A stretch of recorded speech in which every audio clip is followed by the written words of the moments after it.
Good afternoon, everyone. It's just gone 1 minute after time, so we will begin this afternoon's webinar. I'd like to welcome all of you to today's Green Road webinar series. Today's topic, which will be on infrastructure assessment, we'll hear from the Blue Dot Network. The Green Roads webinar series discusses cross-cutting dimensions of decarbonisation, climate resilience, water management, biodiversity, disaster risk reduction, construction materials, and inclusive growth for developing green roads. The webinars are anchored in the ADB Green Roads Toolkit and Assessment Tool. Before we get started, I would just like to remind everybody of the house rules. So please keep your microphone muted unless you are invited to speak.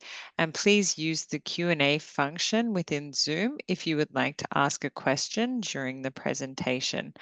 These questions will be picked up by the moderator and answered during the question and answer session, which will be at the end of today's session. Before I hand over to today's speakers, I'd also like to take this opportunity to invite you all to our next Green Roads webinar series, which will be about the importance of transport network redundancy. And that will be held on the 26th of September from 2 p.m. to 3 p.m. Manila time.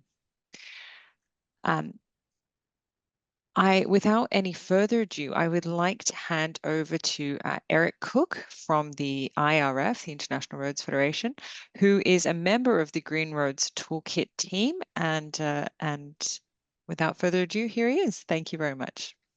Thanks, Rebecca. Appreciate that introduction. The International Road Federation and Meta with funding from the Asian Development Bank, we've developed the Green Roads Toolkit. This resource offers practical solutions for developing green roads and provides guidance in sustainable planning, construction, and maintenance practices. The toolkit was released in July of this year and is available on the website of ADB and International Road Federation. The toolkit offers practical options for green road development and guides sustainable planning, construction, and management. It covers 9 key areas: decarbonization, climate resilience, water and land management, pollution reduction, quality of life improvement, ecosystem protection, disaster preparedness, responsible material sourcing, and fostering inclusive growth. The toolkit was developed by road professionals implementing road projects for road professionals implementing road projects. So if you're looking for practical tools and techniques to make your roads and bridges green, sustainable, and resilient, then you have a great resource at your disposal with the Green Roads Toolkit. However, this is only the beginning. As we know from our work with road asset management, we have maintenance and improvements ahead, and for that, the toolkit is designed to be an active resource to incorporate new techniques and update those that need refreshed. Also, we know from our work in transport planning that we need to integrate our capital budgeting and engineering interventions to support wider social economic demands. And one of those demands is the ask for infrastructure to be sustainable and green, and not just on a technical basis, but also to be transparent on how we are achieving the green, how our projects are delivering the green. Much like we use road conditions and bridge structural ratings for performance-based asset management, so too must we look at performance-based methods to communicate and manage the green performance of our infrastructure projects and programs. And this is where sustainability ratings and ESG assessments rise to critical importance to us in the road industry. How do these ratings and assessments work? What are they and how do we benefit from them? Fortunately, we have some experts here today to provide some insights and guidance to those questions. So to move ahead to learning about the world of ratings and assessments, I'd like to introduce and welcome Tatiana Armstrong, who is an ESG consultant with Phoenix Frontiers, to lead us into the discussions as our moderator today. Tatiana? Thank you, Eric. Hello, I'm Tatiana Armstrong, and thank you to Rebecca and ADB for inviting me to moderate today's Green Roads webinar. For this session, we're going to talk about infrastructure assessment tools. In 2015, all United Nations member states adopted the Sustainable Development Goals. This global challenge was accepted across industries, and in response, the global market has looked to assess, analyze, and monitor sustainable practices and performances across the marketplace.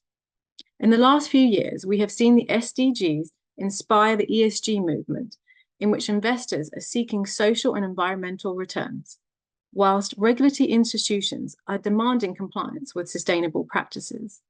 After growth potential, ESG credentials and transparency are perhaps the most important factors fund managers consider when managing portfolios. In the infrastructure sector, we know there is a huge gap in infrastructure investment, and infrastructure assessment tools are the means to help bridge that gap. Why is that? One reason is that investors are looking at the infrastructure industry to consider social and environmental impacts. They want to see more than just financial returns to differentiate between investments. So investors look to rating systems to help them understand the unique challenges of infrastructure projects and companies and how they are being addressed. Ratings like the Blue Dot Network assessment tool help project managers and investors navigate those waters. The rating encourages investment by giving investors the confidence that ESG risks unique to the infrastructure sector are being managed and ensure regulatory requirements are being met. One of the infrastructure assessment ratings we have available to support us in the road industry is the Blue Dot Network. And to learn more about the Blue Dot Network and how it works, I would like to introduce and welcome Edward Lau and Juan Garin to join us as presenters and take us on a quick tour of their program at the Blue Dot Network.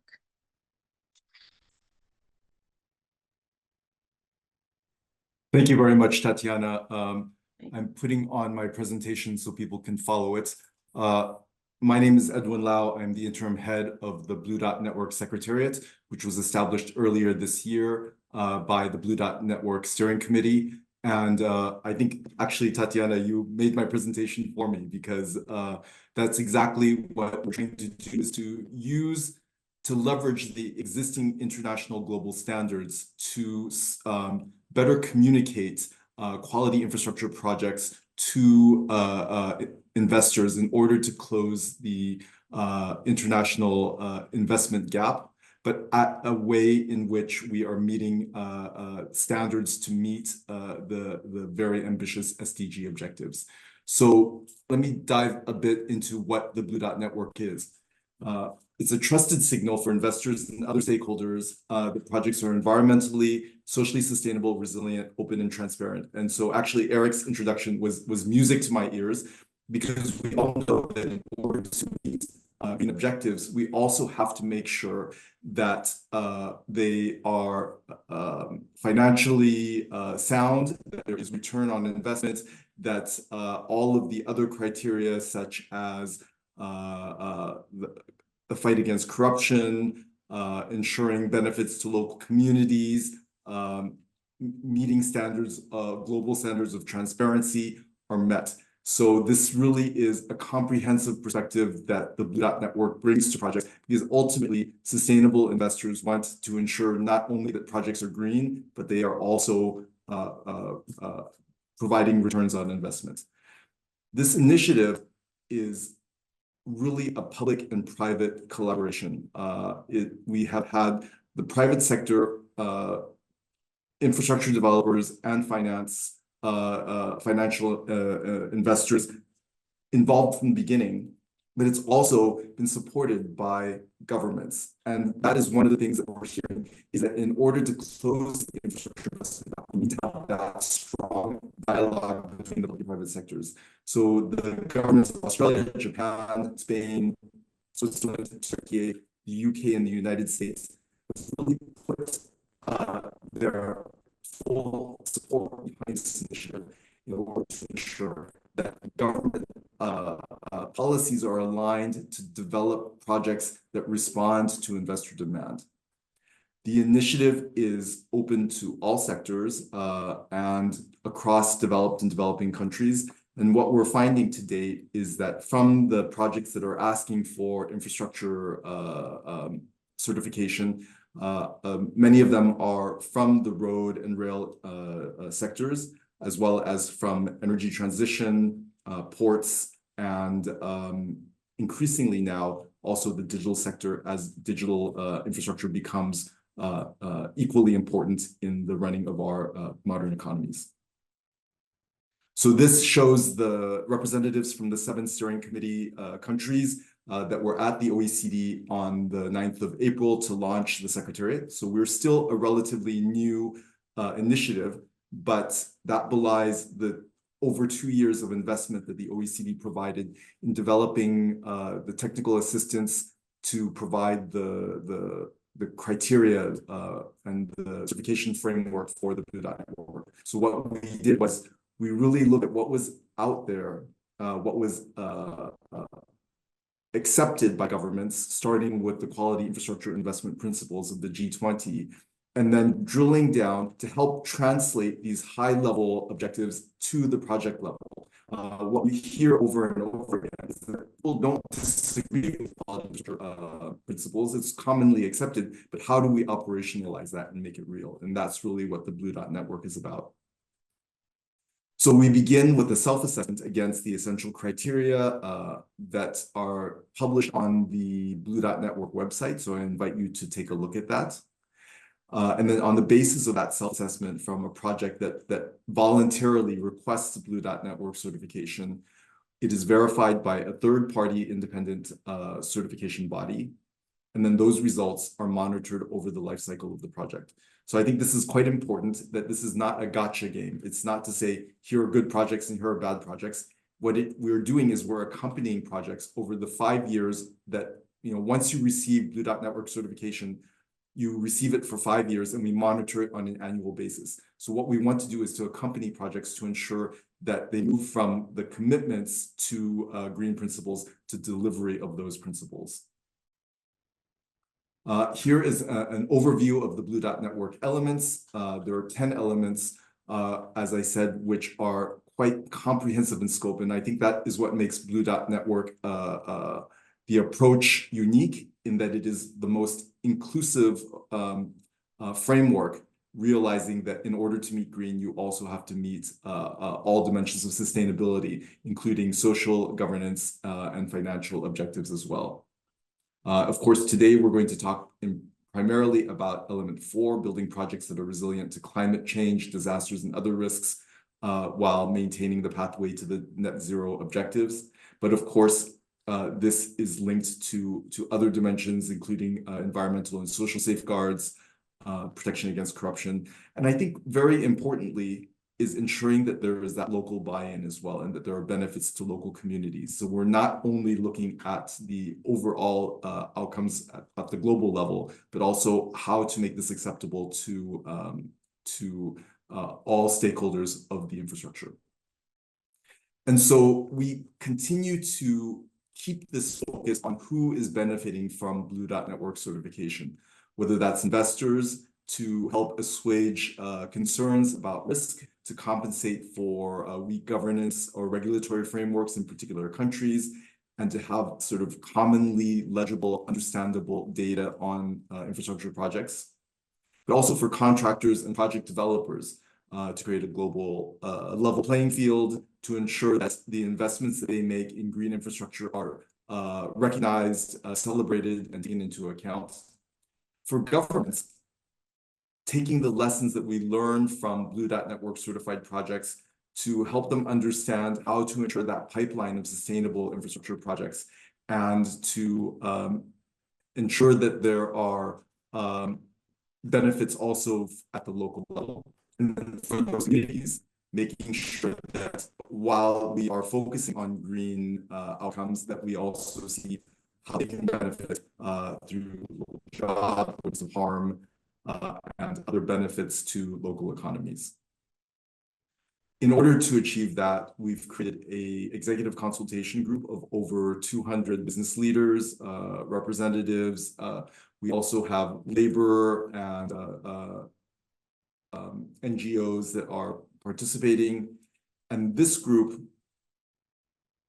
gave us extremely detailed comments on our certification framework, and have been accompanying us all through the process in terms of identifying projects for certification, ensuring that we get the balance right between having strong standards, but also realistic standards that do not present undue burden on project developers. And there, I just have to do a shout out to the MDBs who have really been very important in ensuring that our BDN criteria are also aligned with MDB due diligence frameworks. I think that we don't want to rebuild the wheel. We want to work on existing standards, frameworks, and I think that the Green Road Toolkit is a really good example of how Blue Dot Network can lead projects towards existing resources that can show them how to achieve BDN certification. So here's just a couple of testimonies from global investors about not only the need for global certification, but the benefit of the Blue Dot Network in particular. So you can see this is about increasing the confidence of investors. It's about assuring accountability, avoiding greenwashing.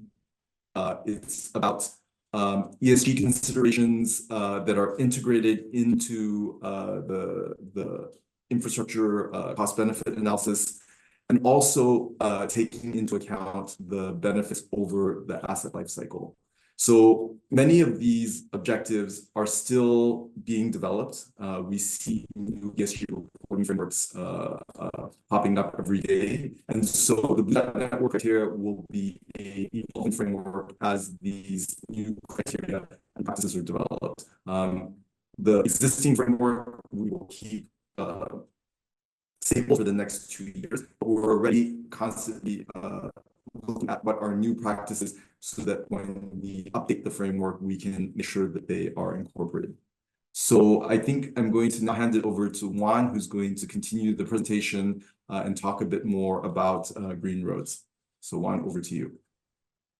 Thanks, Edwin. Good afternoon, everyone. So as Edwin mentioned, the framework the scope of the framework is sort of set by these 10 elements. And these are really the high-level objectives that projects under the BDN framework are expected to achieve. And that's very much derived from the G20 principles for quality infrastructure investment. However, that's not enough to really be able to guide projects. So each of these elements is then underpinned by a number of international standards and global frameworks. So for example, it's drawn heavily on the IFC performance standards. Obviously, the Sustainable Development Goals are very relevant. Other standards, some OECD standards like the Guidelines for Multinational Enterprises, UN standards like the Guiding Principles on Business and Human Rights. So it draws on all these international standards that apply often at a fairly high level, either at a policy level or at a company level. But then what the framework does, it translates these standards into project level criteria and requirements that are relevant for infrastructure. So it's really doing the work of synthesizing these standards into a practical framework that can be operationalized at a project level.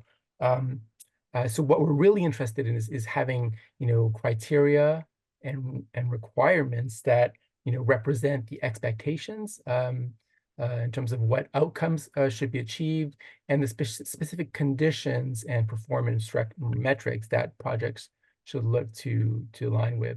And of course, all of this needs to be underpinned by a strong foundation of evidence and data. So the certification is really grounded in making sure that it's evidence-based. Next slide, please. Now, a key goal, I think, as Edwin mentioned, is to really encourage, an improvement in performance, encourage projects to, improve their performance over time, and really that way to incentivize, race to the top. It's not about creating a barrier, and it was important when we designed it to make it accessible to projects representing a wide range of circumstances and located, in a wide range of countries. So, the framework needs to apply both in a developed economy, but as well, developing countries as well.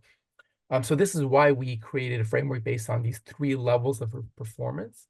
The first level, which we call essential, really is where we have requirements that reflect the expectations of key international standards. And this level is what is required to be certified, right? We want to be able to send the message that, you know, a project that is certified is robust, that it has, you know, that is aligned with key international standards, and really that way provide that confidence to investors that this is a good project to invest in. Then we have superior requirements, which go beyond, you know, these commonly applied international standards and maybe reflect, you know, new emerging standards or standards that are perhaps, you know, perhaps less widely applied at this point, but then nevertheless have strong endorsement. And then finally, at the highest level, which we call best in class, and these are requirements that reflect, not necessarily, you know, reflect, you know, international standards, but reflect, you know, practices that are innovative, that generate strong positive outcomes or strong positive impacts. So let me now say a word about, you know, Edwin touched on this, but a word about the relationship between, you know, a framework like the Blue Dot Network and the Green Roads Toolkit. Now, as we've said, you know, the BDN framework is very broad in scope. It applies across, you know, aims to apply across all infrastructure sectors. It also, you know, covers a wide range of dimensions. Whereas the Green Roads Toolkit is very much focused on the road sector and focused on, you know, sustainability, you know, questions in an environmental sense. So the two instruments are really, you know, complementary, because the practices that are outlined in the Green Roads Toolkit can serve as a basis for, in many cases, for meeting some of the requirements in the Blue Dot Network. And there are two specific areas where this is particularly relevant. So there's this BDN element 4, which is focused on climate mitigation and resilience. And here, this is an area which is has a strong focus on, the GRT has a strong focus on. To give an example, you know, the Blue Dot Network has a requirement, best in class requirement for reducing embodied carbon. However, it doesn't necessarily tell projects how to do it. And certainly, you know, depending on the nature of the project, it could be very different if you're dealing with a water project or a road project or a digital project. So the Green Roads Toolkit can provide, you know, project developers with that sort of very, you know, focused guidance in terms of how to deliver those outcomes. The next slide, please. The other area is the, you know, in the BDN element 8, which looks at general environmental and social safeguards. And here, you know, there's a lot of overlap again with the Green Roads Toolkit, you know, thinking of dimensions like biodiversity, pollution, and resource efficiency. So that really the two instruments should be seen as you know, supporting each other. Next slide, please. So it was very important in developing the framework to make sure that it works across a wide range of projects, both in terms of, you know, location, geographic location, as well as sectoral focus. So we piloted an early version of the framework in 2023 on these 7 projects. Again, projects that were selected because they cut across a number of sectors. We had transport projects, we had water and sanitation, digital, and energy. Also, you know, spread across the globe, and very importantly, projects that were at different stages of the life cycle, because this is an instrument that needs to accompany projects throughout their life cycle. So we have projects that are in early stages of development, and projects that are operational. Another important aspect was having projects of different size and different capacity, because it needs to be able to work on a very large project, but also projects that are perhaps smaller in capital, in CapEx. And one of the projects that was part of what we used to pilot was the Eurasia Tunnel, which in a moment Saren will speak to. And And this was really, a very important partnership for us. The Eurasia Tunnel, as you will see, is an exceptional a project. It's an engineering marvel. It's really, done a lot of interesting things in terms of how it delivers on different dimensions of sustainability. And for us, it was a really important partnership because it helped us to learn in terms of how to apply the framework to a project that is operational, and helped us to refine the framework to make sure that it is really fit for purpose. So we look forward to hearing Sarah in a few minutes on that. Now, let me just say a few words about, in practical terms, how does a project actually apply and go through the process. So first step is to make an application by completing an online form, or you can reach out to Edwin and myself for that. Then once a project has been vetted for going through certification, it performs a self-assessment against a template that we provide, which incorporates all the BDN criteria. And as part of this self-assessment, projects will submit evidence in the form of documentation and data to support claims.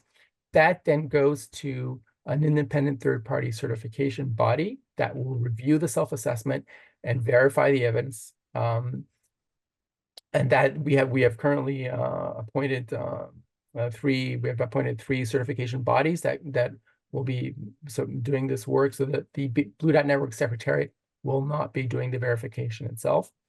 And then if the results of this, the basis of the results of the verification, the certification body will determine, whether to award a certification.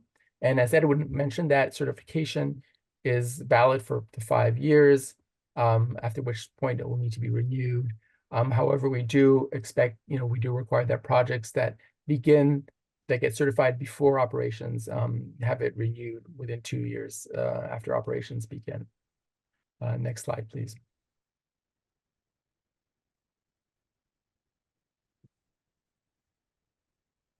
So, so how to engage with the Blue Dot Network? So there are really 3 channels. The first, for those of you participants that are working in governments or in contracting authorities, the first channel is to join the Blue Dot Network itself. So in that, there are 2 ways to do that. One is to become a member of the steering committee. So countries can join the steering committee, and that means becoming part of the governance of the Blue Dot Network. The other channel is to become a network member, which means that the country supports the Blue Dot Network and collaborates with the Blue Dot Network, but doesn't form part of the governance of the initiative. So that's for at the level of countries. Now for companies, companies can join the executive consultation group that Edwin described earlier, and this is a group that will be important to us as we roll out the framework globally, partly to generate projects and to match projects to investors, but also to give us feedback on the framework as it's in its implementation over the first couple of years. And then the third channel is to actually propose projects for certification. So we are at a stage now where we are welcoming projects, and we hope to really scale up over the next 12 months. So if you are interested in any of these types of engagement, please reach out to Edwin or myself, and I believe the organizers will share the slides with you after the meeting. Just one more slide. Now, just to say a word around the name Blue Dot Network and what is the origin. So this image here that you see is a photo that was taken by the Voyager 1 spacecraft in 1990, just as it was leaving the solar system. And you can see in the middle of that image a sunbeam, and in that sunbeam there's a little pale blue dot, which is about the size of a pixel. And that pale blue dot is planet Earth, seen from very, very far away. And the great late astrophysicist Carl Sagan, when he saw this image, came up with these words, these very eloquent words that express the fragility of our planet and the need to preserve it. And that is really the basic inspiration for the Blue Dot Network. and what we are trying, I think what we are all trying to achieve in terms of working on sustainable infrastructure. With that, I will stop and hand over to Tatiana. Thank you very much. Thank you so much, Edwin and Juan. And I think if we needed any more motivation for why we're here, that last slide, says it all. And that's really beautiful. Thank you. To quote, the UN on sustainability, who cares wins. So thank you so much. Edwin, my first question is for you. I was really heartened to hear you say about requirements being realistic, not putting undue burden on project managers, because in that light, implementation and compliance with project specifications and engineering protocols have always been a challenge in our industry. So what advice would you give to project sponsors to ensure that their project strategies and project design inputs comply with the Blue Dot Network certification, or perhaps meet BDN's expectations? For example, do you see a need to integrate quality control assessments or audits into project delivery? I think you did touch on that. And then over the longer horizon during asset performance. So thanks, Tatiana. Let me just start by saying that, as Juan had mentioned, the Blue Dot Network is agnostic about the ways in which projects incorporate ESG considerations and infrastructure resilience into their project planning and development. But what we're looking for is whether or not those practices are in place, and then whether or not they're delivering as we follow the project. So in particular, what we want to do is a project that is at a very early stage of development. It may not yet be able to prove that its practices are developing or leading to results. So what they can do is they can make commitments which show what their intentions are. And then as the Blue Dot Network follows or accompanies the project over its 5 years, then that's when they start to show what the benefits are. So through that accompaniment, we create a transparency and accountability for projects to be able to deliver. And so I think what's important there is to be able to translate these technical standards into information that investors and politicians can understand. I think one of the biggest challenges for infrastructure projects is being able to incorporate the life cycle costs and benefits into the budgets of the project. And so we all know that politicians like to go to ribbon cutting ceremonies, they like to announce new investments, but then afterwards the attention sort of moves away to other things. So the Blue Dot Network certification maintains that pressure or on a project to be able to demonstrate that it's delivering benefits. So through this process, we seek to bring together both the technical standards as well as the recognition of what the benefits are.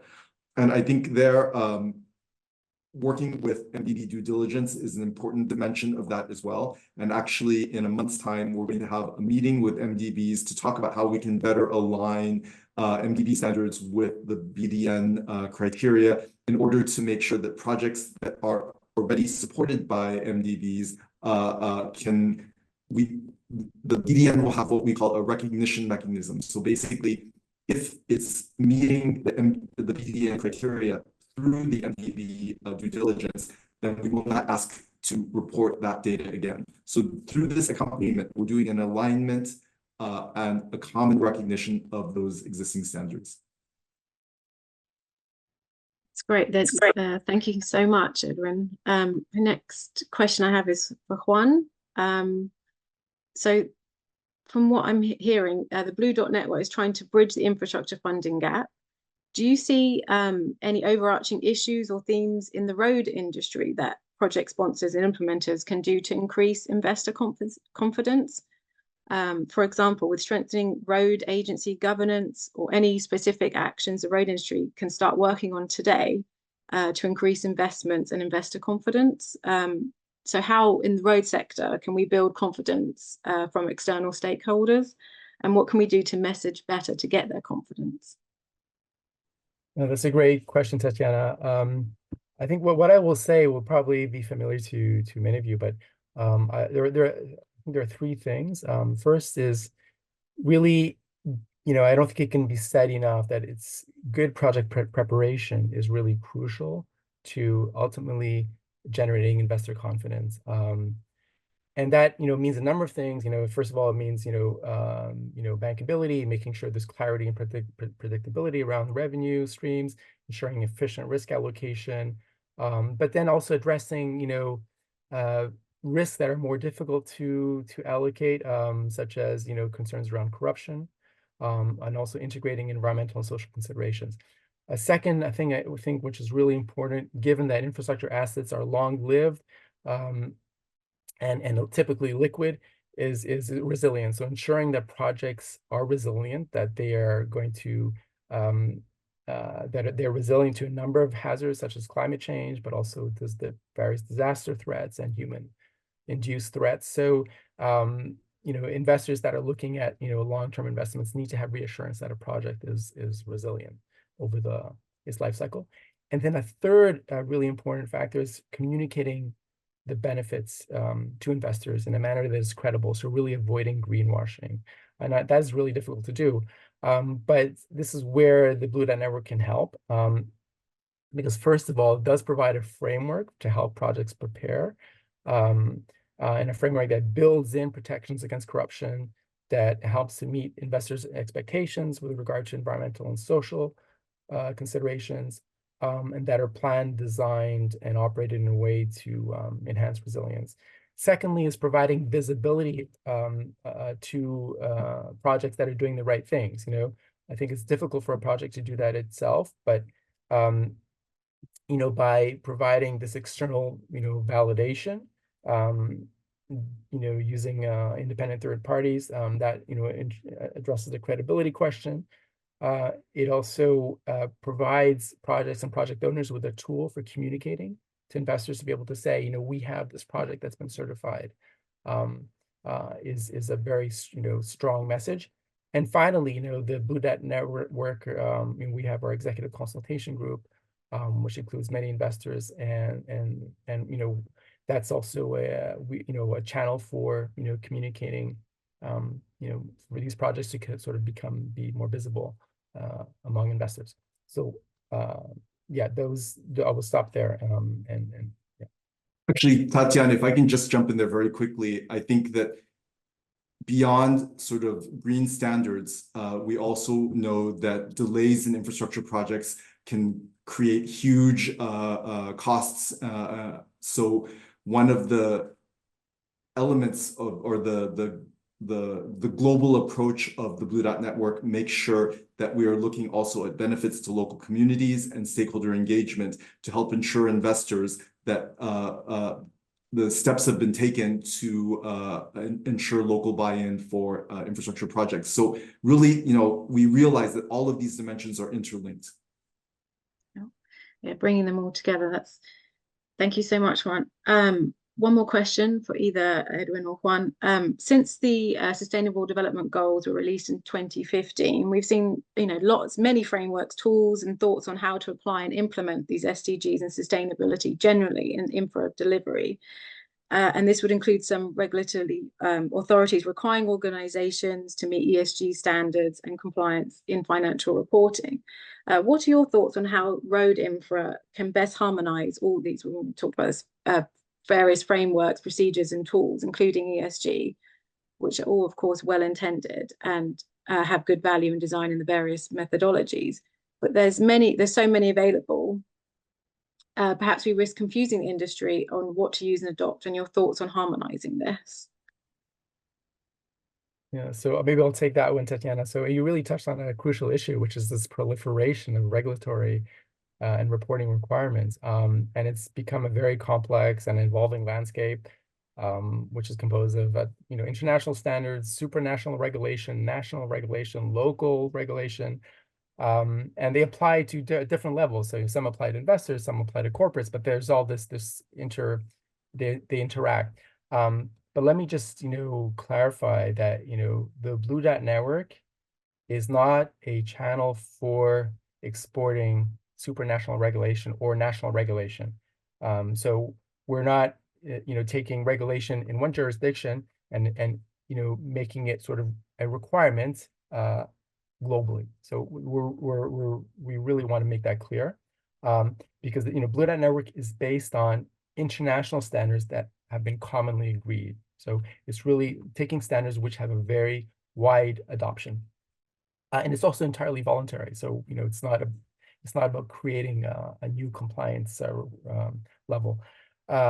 However, so where the Blue Dot Network can really help is that it does consolidate and synthesize these multiple relevant standards into one single framework. So it's taking, as I mentioned, standards like the IFC performance standards, UN guiding principles, and so forth, and standards relating to bribery, into one framework, and extracting what is really relevant for an infrastructure project.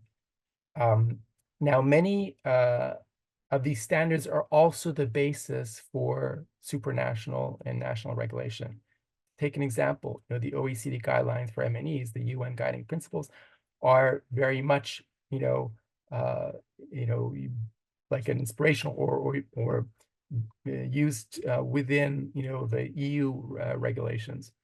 So, a project which is, implementing the Blue Dot Network framework, while it's not directly, responding to EU regulation, it'll be much easier for that project to align with EU regulation because it's sort of using a similar foundation. It also helps to, a lot of the standards that we're talking about, the reporting requirements, apply to corporates, apply to investors, not necessarily to the project level. So the Blue Dot Network framework also helps make that link between what the project level, what happens at the project level, and what is required in terms of reporting requirements at the corporate and investor level. So, investors that have to align with some kind of sustainable finance disclosure requirement, right, will find it a lot easier to meet those requirements if they're investing in Blue Dot Network projects, because those projects will already be, aligned with many of those standards. So I would say, if for a framework like the Blue Dot Network is really trying to help streamline the process for for projects that are looking and for projects as well as investors. Thank you. That's great. Thank you. And I think we're seeing a future of a much more harmonization and a lot less easier job for project managers to sort through these ESG requirements. Thank you again. In the interest of time, I'm going to now introduce Seren, who is the Senior Manager at the Eurasia Tunnel Project. And we're going to ask her some questions about her experience in applying the Blue Dot Network certification, their tunnel project in Turkey. So welcome, Seren, and thank you for joining us today.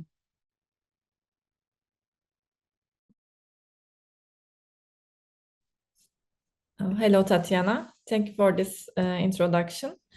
This is Ceren Alaca Bayındır from Ataş, who is the appointed company of the Eurasia Tunnel Project. I have been working for Eurasia Tunnel Project almost 14 years, so I had a concept to operation information, and today, within limited time, I will give brief information about Eurasia Tunnel Project, including the BDN element certification process. I will try to give some highlights about environmental, social, and governance, and economically, what are the highlights of the project. So let me give small information about the general information, let me say. The project is in Istanbul, in Turkey, and Istanbul is split into two via Bosphorus. So Eurasia Tunnel project is aimed to address the Istanbul's cross-Bosphorus traffic congestion. As you can see on the map, it is almost 14.6 kilometers. It includes three parts. Part 1 and Part 3 are the tunnel approach roads, which we make some road enlargements and junction arrangements. And Part 2 is the tunnel part under the Bosphorus with a 2-deck tunnel. Actually, Eurasia Tunnel is also the first 2-deck tunnel under the seabed in the world. It's a technically challenging project also. The tender model is PPP, public-private partnership model, and with the build, operate, transfer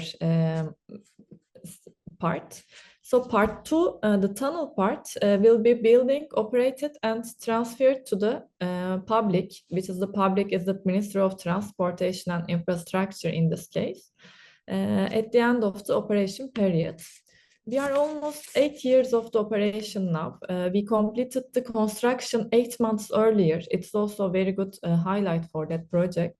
And the total investment cost was $1.2 billion, and we have no overcost run. It is also a very important thing for that project. Our investors are Yapı Merkezi from Turkey and SK Ecoplant from South Korea. And our contractor, main EPC contractor, was also a joint venture of the same companies.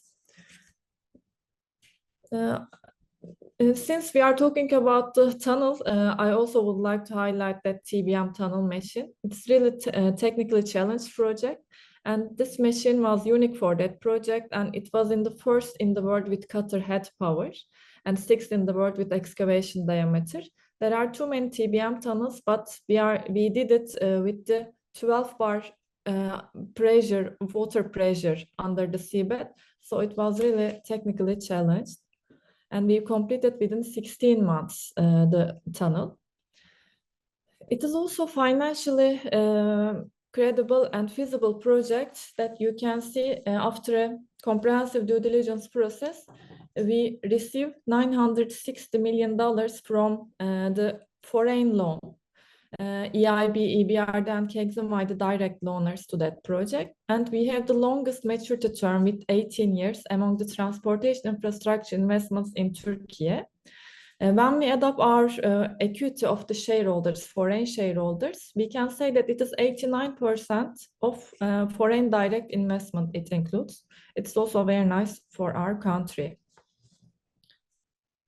When we look at the Asia point of view, environmental and social point of view, although it is out of scope of our local environmental impact assessment regulation, in accordance with international standards, Equator Principles, IFC, EBRD, and EIB environmental and social performance requirements, OECD common approach, we prepared an environmental plus social impact assessment, and environmental and social management plans we also prepared.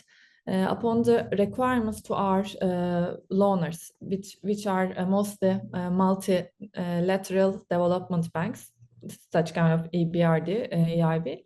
So we prepared these plans, and we are following from the beginning stage, and still we are in operation, and we are still following these plans. Our main subjects are health and safety, for example. We had an impressive safety record during 5 years construction of mega project. Over 14 million man-hours performed without any fatalities and major accidents, thanks to our contractors and requirements provided to us from our lenders and our all environmental plans. And land acquisition, for example, in addition to our Turkish law, we also prepared a land acquisition, compensation, and resettlement plans for our project affected people, and we are still following them.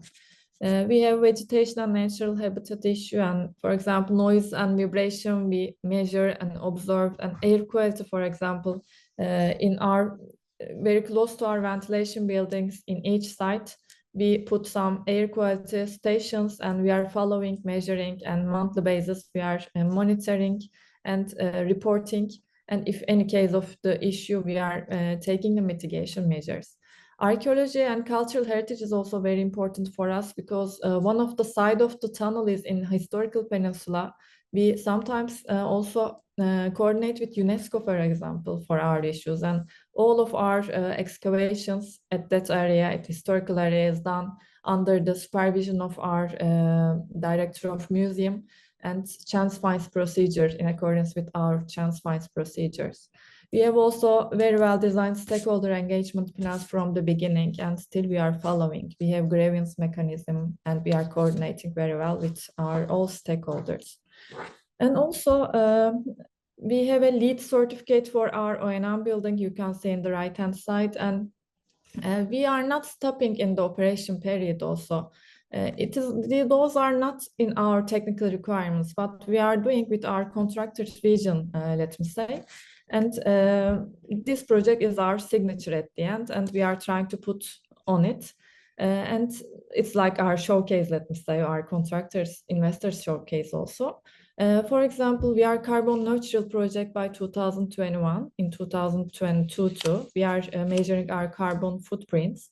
And we have IREC certification by 2021. And we have solar panels just implemented last year, at the end of last year, on top of our buildings. And we are providing our only data server room. We had a huge data server for that project, and data server energy consumption are providing by that solar panels.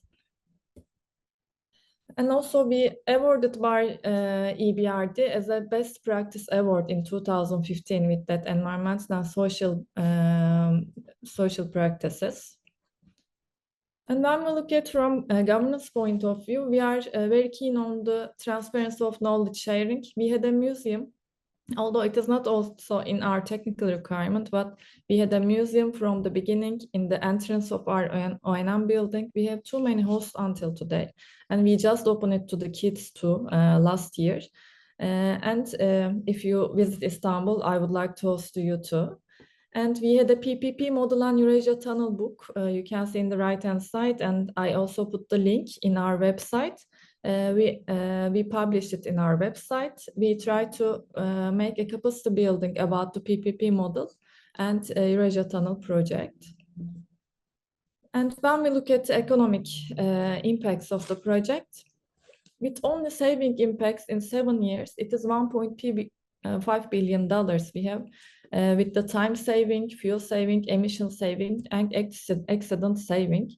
We are calculating that for each year. And when you compare with the total cost of the investment cost, it is only $1.2 billion. So within 6 years, it gives to economy of the country, the project. So it is very important to provide the projects earlier is very important for the countries. I can highlight it. And we are providing almost 10 kilometers journey length decreasing and time saving for the people for each day 1 hour. So it is really contribute to the people's life. And also we had a study from Deloitte regarding contribution to macroeconomy during the contract of the project. It has a gross value added for $1.7 billion and employment for 57,374, and the tax with the $364 million. So we can say that every year it contributes $57 million to macroeconomy and more than 1,800 employment. And when we look at our model, it's a public-private partnership project, as I told you, and our model is turning with the toll fee which we collecting. So we had a minimum traffic guarantee provided by the government, and in the 7th years of the operation, now we exceeded the minimum traffic guarantee, and revenue sharing mechanism with the government is started at the end of the 2023. It is also a very nice signal that we will also operate it for more 17 years actually. We will hand over to the 2041, and we just started to sharing with the government. It's also a very nice model, I can say. And we had also value for money study again from Deloitte. It is 30% cheaper against the traditional model. They compared with the public-private partnership model or traditional model. They come to that calculation. So the most important thing is here that the cost overruns and the timing of the projects of the traditional models is in general taking much more time. So because of the limited time, I tried to complete within 7 slides, but there are too many things to tell, of course. Thank you very much to all. Thank you, Sarah. What an incredible project. I mean, it's what impressive work. I would like to spend, if I had more time asking you questions, but as I say, we're in time constraints. So just really one question to do with your work with the Blue Dot Network. How did you find the process of incorporating the Blue Dot Network certification? And then really any lessons learned that you would pass on to other project sponsors, what to do, what not to do? Actually, we are very excited from the beginning. Edwin and Juan, thank you for them to give that opportunity for also selection of the piloting process. Because we are in operation period and already financed and we are in operation. So our most motivation is increasing the reputation for both our project and our shareholders. So it is a very nice certification program, and there are government members. It's also very important, I think. There are too many that kind of certifications we are also following, but BDN is a little different from the others, I think.